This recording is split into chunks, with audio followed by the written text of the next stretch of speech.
Hi, I'm Myrna Ficken with APQS here in APQS Quilt Week. I'm going to show you some demonstrations today using Quilt Path on our APQS Freddie. And this is Quilt Path. It's a computerized system that we have attached to our quilting machine. So this is the main screen for Quilt Path. So I'm going to click on Patterns to open up my selection, and I've clicked on Block. I'm going to scroll down and choose the design that I want. Let's try this one. Click Open. So it's going to open the screen, and this is the design that's going to stitch. On this little box, it's wanting me to set the parameters on my quilt of what my block is. Now, if I actually had a quilt with a block on it, I would have my 4 corners automatically there, and I would just move over to the first corner, click that. We can go over here and click on this one, go down to the lower right corner, and then just come over and click this one. And it really doesn't matter which direction you go. And if it's a little crooked, it will, even if your block is crooked, it's going to fit in the block. So now I want to pull up my bobbin, so I'm just going to click right there and wait for it to, it's going to move up to the starting position. On your designs, you'll have a little green circle and a little red circle, and this one happens to be in the same spot. So you can see the needles going down. And then I'm just going to slip under here and pull up my bobbin thread. And it's going to move over. And I'm going to take a little, I could move it back to go back into my original position, but I'm a little impatient, so I'm just going to hit sew on the screen, and it's automatically going to go back to the start position.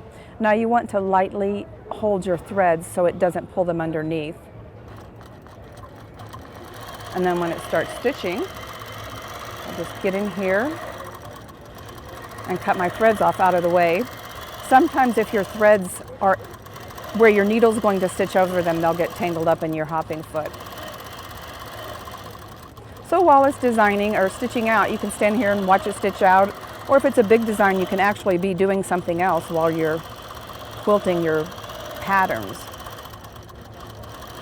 The Quilt Path is wonderful for those who have a business and have other things to be doing while you're doing an edge-to-edge pattern as well. So it's going to the last one. I think this design is very pretty. It could go on a masculine quilt. It could go on a baby quilt. You can also, if your blocks are bigger, it customizes it to fit in that in the block. So now that it's finished, I'm just going to click Finish Placement. And at this point, I don't want to cut my thread because I'm going to go in and show you how to customize this block by doing some free motion quilting. So this little toolbox, just click on that, and you have a list of options, and I'm going to release carriage. That allows me to move the machine freehand. So now I have to turn my power on, and you can either do the designs from your handles up here, and I'm just going to do something simple like a wavy line. And you can decide if you want to go in every line, if you want to go every other one. You could put something in here and skip that one. I like to do this because it gives it a little more texture. So I'm going to put a little wavy line in here. And I still kind of come back to my starting position, but I don't want to come clear back into the center because that'll give me a big bulk of thread right there, and I don't want that.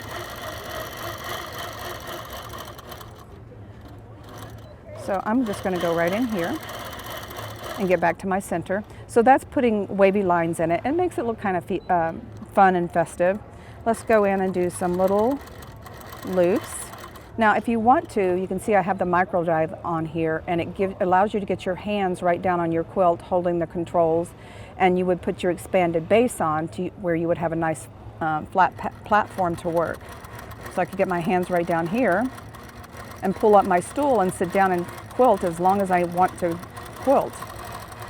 Now remember, when you're doing little background fillers like this, it's putting heavier quilting in there, and it does draw up your quilt, and you really want to keep your quilting consistent throughout your quilt. You don't want something really tight and then something really loose. So I'll go back this way. When you're doing your pebbles, it's counterclockwise and clockwise. Clockwise, counterclockwise, clockwise, counter. So now let's go into this one and just do loops. Do your little loop, loop, loop. Just continue right back to here. And we'll put them up here.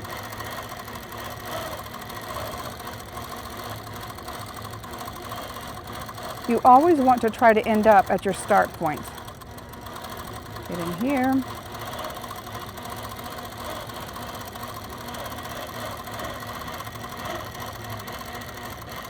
It makes it much more interesting. So I can just back tack there, shut my machine off, push it back. But something I want to point out here, when you are coming into your center, and part of that was when I started, I didn't get my thread out of the way fast enough, but if you keep coming into that center every time, is going to build up a lot of thread. So really try to stay back in there. And you'll never know that you didn't go clear into it because the line is there initially. So watch going into that center too often. So I'm going to come down, pull up my bobbin, push it back again, and I just pull it out with my thumb, get a hold of both threads, cut it off, and you're finished. Now again, depending on the size of the block, how big this pattern would be, you can make it, if it's a 12-inch block, you could do this big enough to fit in your 12-inch block, and you've got a little bit more custom work without having to do these little half circles or arches manually. It's much easier. And then here I want to show you just a few other designs. Here I've done a heart, and I went in and did feathers on one side, and then again echoed back up and did this swirl because I wanted to end up back in my position. But you could have done your feather here and worked it back up that way and still ended up there, or you could have gone on the outside. Here's just a little flower, and where I talked earlier about getting all that thread buildup in the center, just be careful of doing that. But I put these little veins up into the feather design, and I like this design. Now I did have to stop and start on 2 of these points because I worked out from the center and I had to stop there. So then when I came up here, I started in the corner out here and did the figure 8s, is what I call them, and came back through here and worked up here and had to stop again and then go back and finish that one. And this design over here, depending on the size block, I could have put it more oblong and made it more of a oval type shape, but you could have gone in between each of these. I just chose to do a simple wavy line, and it makes a really cool design. Or you could put your loops or whatever you want to put in these open spaces. And then the cube here, because of the size, I didn't want to go in and do anything in here because it would just get too cluttered up and too messy. But if this were again a 12-inch block and you put your cube in there, you could very easily go in and add something and get out every time. But when it's small, there's just not enough room to get in and out. And depending on where you start, kind of plan your design ahead of time so you stay inside the cube. So there's a few options to customize your block designs when you're using Quilt Path. Thanks for allowing me to show you these techniques today. Come and see us at the APQS booth at the next Quilt Week.